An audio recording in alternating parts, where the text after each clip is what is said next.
Hello students, welcome back to your favorite channel सिव English grammar classes. मैं आपका Awadhesh sir आपका हार्दिक स्वागत करता हूँ। स्टूडेंट्स, मैंने आपको प्रेजेंट के चारों टेंसेस, पास्ट के चारों टेंसेस के बारे में बताया, फ्यूचर इंडेफिनिट के बारे में बताया, फ्यूचर कंटिन्यूस के बारे में बताया। आज मैं आपको फ्यूचर परफेक्ट टेंस के बारे में बताऊंगा। ये टेंस बहुत समझने के लिए बहुत दिमाग की आवश्यकता है। इसमें कहीं पर हम कोई गलती ना कर जाएं, इसलिए इसको बहुत कम समय में मैं आपको बताने की कोशिश करता हूं। विश्वास है कि आपको ये पसंद आएगा, और जब पसंद आए तो इसे लाइक कीजिएगा, शेयर कीजिएगा, चैनल को सब्सक्राइब कीजिएगा। तो आइए हम अपने टॉपिक पर आते हैं, फ्यूचर परफेक्ट टेंस। इसकी पहचान क्या हो सकती है? जिन हिंदी वाक्यों के अंत में चुका होगा, चुकी होगी, चुके होंगे, लिया होगा, दिया होगा, किया होगा, की होगी, दी होगी, ली होगी इत्यादि शब्द जो हैं वो मुख्य क्रिया के साथ में आते हैं। यानी कि आ होगा, ई होगी, ए होंगे। तो अब है क्या, लेकिन आए होगा, होगी, होगी यानी कर्ता के द्वारा किसी काम का करना किया जाए, वो टेंस की कैटेगरी में आता है। कोई भी एक्शन वर्ब या कोई मूवमेंट हो, कर्ता के द्वारा कोई भी ऐसा कार्य किया जाए जिसमें क्रिया के साथ में चुका होगा, चुकी होगी, लिया होगा, दिया होगा इत्यादि सब आए, लेकिन इनका भाव भी भविष्य के बारे में हो। भाव, सेंस, यानी कोई काम भविष्य में उस समय तक हो चुका होगा। वाई ए सर्टेन टाइम, एक निश्चित समय, एक कोई समय हो, सर्टेन टाइम हो। वाई देन हो सकता है, वाई टाइम हो सकता है, वाई इवनिंग हो सकता है। आपके जैसे मैं ये कहूँ, एक सेंटेंस दे दिया कि वह शाम तक जा चुका होगा।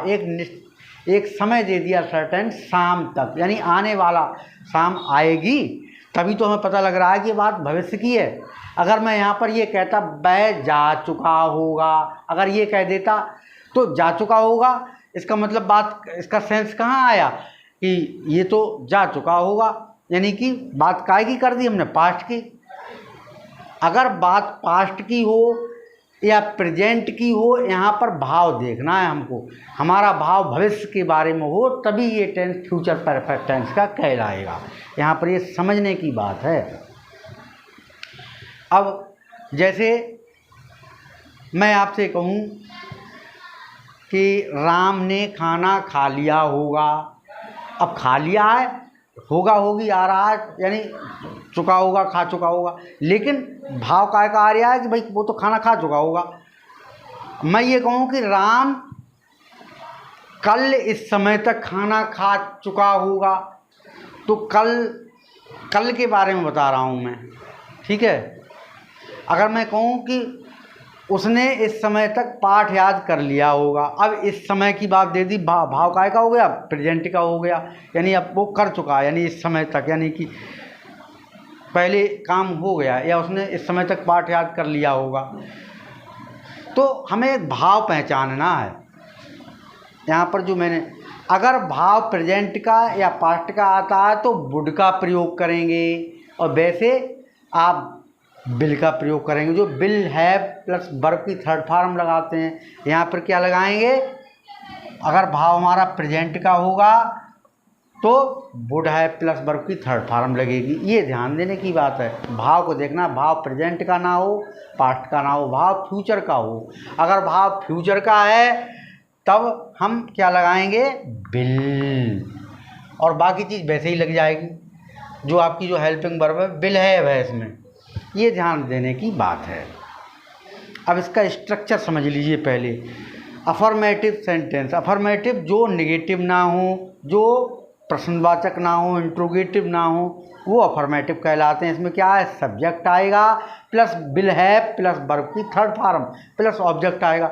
इसमें helping verb will have plus verb की थर्ड फॉर्म का यूज़ किया जाएगा। इसमें विल हैव का प्रयोग होगा, इसमें शैल का प्रयोग कभी नहीं करना। फिर आप कहें कि शैल हैव का प्रयोग कर दें, नहीं। अब तो आप फ्यूचर के किसी भी टेंस में आप विल का प्रयोग कीजिए, वाक्य आपका सही माना जाएगा। तो कहीं कहीं किताबों में लिखा हुआ चला आ रहा है सर, वो समाप्त कीजिए, उसको केवल विल का ही प्रयोग कीजिए, वो ठीक रहेगा। तो इसी प्रकार नेगेटिव में जाते हैं, subject plus will not have, यहाँ विल और हैव के बीच में नॉट आ गया, प्लस वर्ब की थर्ड फॉर्म लगाएंगे प्लस ऑब्जेक्ट हो जाएगा। इसी प्रकार इंट्रोगेटिव में अगर WH फैमिली का वर्ड है तो उसको लाएंगे, उसके बाद विल, उसके बाद सब्जेक्ट आएगा, फिर हैव आएगा, फिर वर्ब की थर्ड फॉर्म, फिर ऑब्जेक्ट आएगा और क्वेश्चन मार्क चिन्ह लग जाएगा। इसके बाद नेगेटिव इंट्रोगेटिव में है तो WH फैमिली का वर्ड आएगा, जो भी होगा, जो मैंने आपको 9 शब्द बताए हैं, आपने पीछे वाले वीडियोज़ में आप देखिएगा। उसके बाद में फिर विल आएगा, फिर सब्जेक्ट प्लस नॉट प्लस है प्लस वर्ब की थर्ड फॉर्म प्लस ऑब्जेक्ट आएगा। स्पेशल केसेस में इंट्रोगेटिव और WH फैमिली का वर्ड जो भी है वो सब्जेक्ट का काम कर रहा है, तो वो उसके बाद में विल हैव प्लस वर्ब की थर्ड फॉर्म और आपके ऑब्जेक्ट आ जाएगा। इसी प्रकार नेगेटिव इंट्रोगेटिव है स्पेशल केसेस में। स्पेशल केस क्या होता है, जिसमें सब्जेक्ट नहीं दिया हो, जो आपका WH फैमिली का शब्द हो, वही सब्जेक्ट का काम कर रहा हो, तो उसमें आपका वही जो WH फैमिली का सदस्य है सब्जेक्ट का काम कर रहा है, तो उसके बाद विल, फिर नेगेटिव है तो नॉट, फिर हैव, वर्ब की थर्ड फॉर्म प्लस ऑब्जेक्ट आ जाएगा, क्वेश्चन मार्क चिन्ह आ जाएगा। अब यहाँ पर थोड़ा सेंटेंस में आप इनका थोड़ा सा अभ्यास देखिएगा। जैसे अफर्मेटिव की बात मैं करता हूँ यहाँ पर। जैसे मैं ये कहूँ कि राम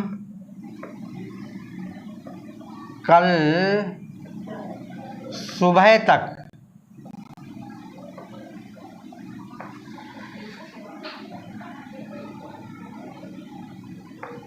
खेल चुका होगा।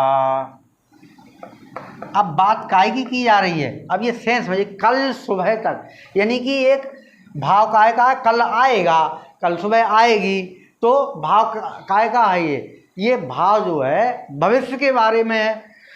जब भविष्य के बारे में है तो फ्यूचर परफेक्ट का वाक्य है, तो क्या करेंगे, राम, हेल्पिंग वर्ब लगाएंगे, क्या लगाएंगे, विल हैव, क्रिया क्या है, खेलना, तो खेलने की थर्ड फॉर्म क्या हो जाएगी, प्लेड।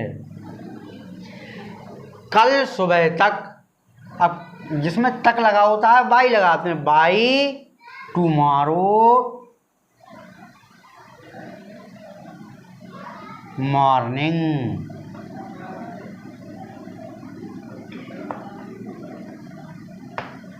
अब आपके बात समझ में आ गई होगी कि ये बात काय की जा रही है, आने वाले कल की। अगर मैं इसी को ये कह देता कि राम खेल चुका होगा, अब बात काय की आ गई ये, यानी कि खेल चुका होगा, यानी बात भाव काय का आ गया, पास्ट का आ गया भाव। तो यहाँ पर अगर ये मैं दे देता, ये सर्टेन टाइम नहीं दिया होता, ये कह देता राम खेल चुका होगा, तो यहाँ पर विल की जगह क्या आ जाएगी, वुड आ जाएगा, क्योंकि बात सेंस कहाँ जा रहा है हमारा, वो सेंस जो है वो पास्ट में जा रहा है जी। अब जैसे मैं ये कहूँ कि जल्दी करो, बस छूट रही होगी, वो छूट चुकी होगी, बस छूट चुकी होगी, जल्दी करो, तो क्या है कि हम जल्दी कर रहे हैं, और बस भाव क्या है कि भाव प्रेजेंट में ही है, यानी बस छूट चुकी होगी, जल्दी करो, मतलब हम आइडिया लगा रहे हैं, तो बात प्रेजेंट की है। तो इस प्रकार हमको भाव देखना है। हम कहें कि इस वक्त वो खा चुका होगा, तो इस वक्त यानी भाव का क्या हो गया, प्रेजेंट का हो गया। तो अगर भाव प्रेजेंट का है, पास्ट का है, तो विल की जगह वुड का प्रयोग करेंगे। वुड है प्लस वर्ब की थर्ड फॉर्म, ये ध्यान देने की बात है। और अब इस एक नेगेटिव में आप देख लीजिएगा, नकारात्मक में जैसे मैं आपसे कहूँ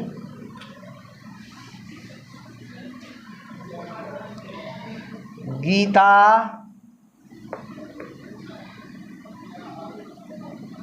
तब तक पहुंच चुकी होगी। अब एक सर्टेन टाइम दे दिया, तब तक चुका होगा, चुकी होगी, और हाँ तब तक नहीं पहुंच चुकी होगी। अब इसमें नहीं और जोड़ दो, नेगेटिव का बना लीजिए आप।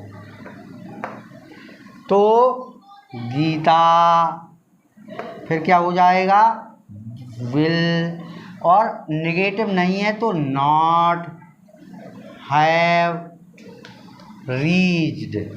पहुंचने को क्या कहते हैं, रीच, और थर्ड फॉर्म लग जाएगा रीड, ईडी लगा हुआ है, ये रीच्ड।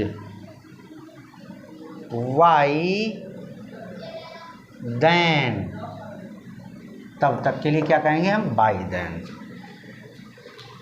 ये भविष्य के बारे में, तब तक नहीं पहुंच चुकी होगी। जैसे कोई मान लो, जैसे मंगलवार को कोई कार्यक्रम है, अब वो कुछ कोई काम लग जाए तो वो तब तक नहीं पहुंच चुकेगी या नहीं पहुंच चुकी होगी। तो ये भाव पहचानना है हमको। इसी प्रकार से इंट्रोगेटिव बनाएंगे तो जो आपकी हेल्पिंग वर्ब है वो पहले आ जाएगी। क्या क्या हो जाएगा, जैसे नेगेटिव इंट्रोगेटिव का मान लीजिए, इंट्रोगेटिव को ही मान लेते हैं। एक इंट्रोगेटिव का अभ्यास कर लीजिए।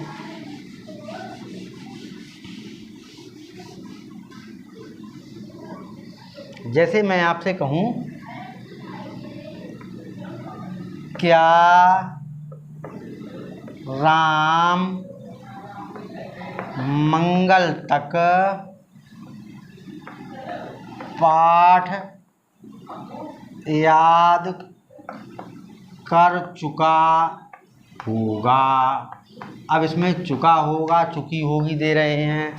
एक सर्टेन टाइम दे दिया, मंगल तक, प्रश्नवाचक है। तो सबसे पहले टेंस पहचानना है, क्या है, फ्यूचर परफेक्ट टेंस का है। इंट्रोगेटिव है तो इंट्रोगेटिव में प्रश्नवाचक चिन्ह लग जाएगा लास्ट में। तो पहले क्या आ जाएगा, विल, राम, सब्जेक्ट आ गया। इंट्रोगेटिव की बात हम कर रहे हैं, और इसमें क्या है, पहले क्या देते हैं तो हमने आपको बताया है, जो हेल्पिंग वर्ब होती है वो पहले आ जाती है। अगर बीच में क्या होता है तो WH फैमिली आएगी, उसके बाद फिर आपकी हेल्पिंग आएगी। लेकिन क्या दिया हुआ है पहले, उसका उत्तर हाँ या ना में आएगा। तो हम बिल को पहले लेकर के आएंगे, हेल्पिंग वर्ब को। बिल राम, अब क्रिया क्या है, याद करना। तो अब पहले हम bill Ram have learned, learn की थर्ड फॉर्म लगा दी, बिल राम हैव लर्नड। अब क्या है, मंगल तक,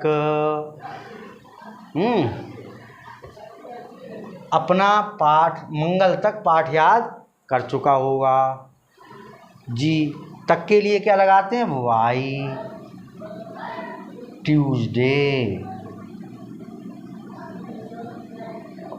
जी, अब ये आपका प्रश्नवाचक हो गया। अगर मैं कहूँ कि क्या राम मंगल तक पाठ याद नहीं कर चुका होगा, अब नहीं लगा दिया, तो आपका बिल और राम के बाद राम नॉट हैव, यानी बिल और हैव के बीच में नॉट आ जाएगा। Bill Ram not have learned, why, learn क्या है, पाठ, लर्न द लेसन, लेसन नहीं लिखा था मैंने, लेसन बाय ट्यूसडे, वो ट्यूसडे तक पाठ याद नहीं कर चुका होगा। अगर बात आपकी WH फैमिली का दिया हो तो उसको कैसे बनाएंगे उसे भी देखिएगा। एक वाक्य मैं आपको दे रहा हूँ, राम क्या राम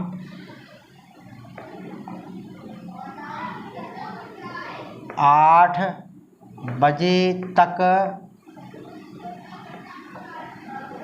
क्या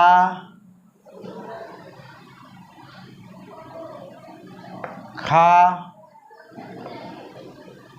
चुका होगा? क्या खा चुका होगा 8 बजे तक? तो अब क्या बीच में आ गया तो क्या लगाते हैं? वाट। वाट के बाद में विल, राम। अब ईट की क्रिया क्या है? Eat, third form eaten, why 8 o'clock।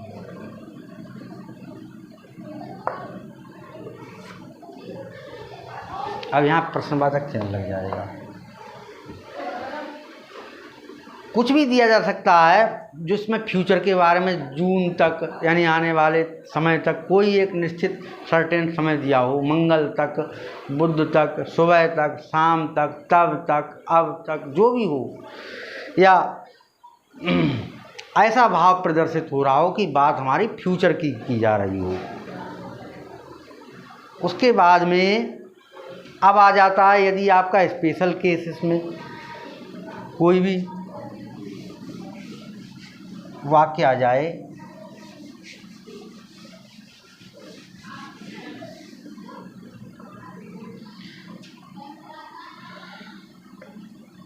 कौन कौन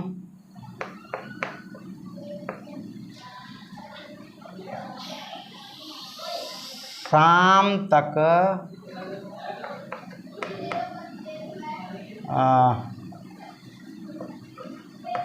खेल चुका होगा जी। अब इसमें कौन कौन आ गया? सब्जेक्ट कौन है? कौन। अब डबल आ रहा है तो हु ऑल लगा दीजिए, हु ऑल जी। फिर will have played by evening. ये प्रश्नवाचक चिन्ह हो गया। इसी प्रकार से नेगेटिव इंट्रोगेटिव आ जाए, कौन कौन शाम तक नहीं खेल चुका होगा। अगर नहीं आ गया तो यहाँ पर हु ऑल विल के बाद नॉट आ जाएगा, will not have played by evening. तो ये आपके फ्यूचर परफेक्ट के मैंने बताए। अगर एक ऐसा भी देख लीजिए जिसका भाव प्रेजेंट का हो या पास्ट का हो, जैसे मैं ये कहूँ आपसे, मोहन नहीं सोया होगा या नहीं सो चुका होगा। अब इसमें कोई ऐसा भाव नहीं लग रहा है कि भविष्य के बारे में नहीं सोया होगा, यानी कि बात काय की लग रही है? पास्ट की लग रही है मुझे। तो इसमें क्या हो जाएगा? मोहन। अब बिल की जगह क्या लगा देंगे? अगर भाव हमारा पास्ट का हो तो क्या लगाएंगे? वुड। मोहन वुड है। अब ये क्या है? नहीं लिया है तो वुड के बाद नॉट लगा दीजिए, वुड नॉट हैव। अब क्या है? सोया, सोने को क्या कहते हैं? थर्ड फॉर्म क्या जाएगी? Slept. Mohan would not have slept. यदि ये कहूँ कि मोहन इस वक्त नहीं सोया होगा। अब बात काय की आ रही है? इस वक्त की, यानी कि वर्तमान समय की। भाव काय का आ रहा है? वर्तमान का। तो भी हम क्या लगाएंगे? मोहन वुड नॉट स्लेप्ट, और इस वक्त एट दिस टाइम।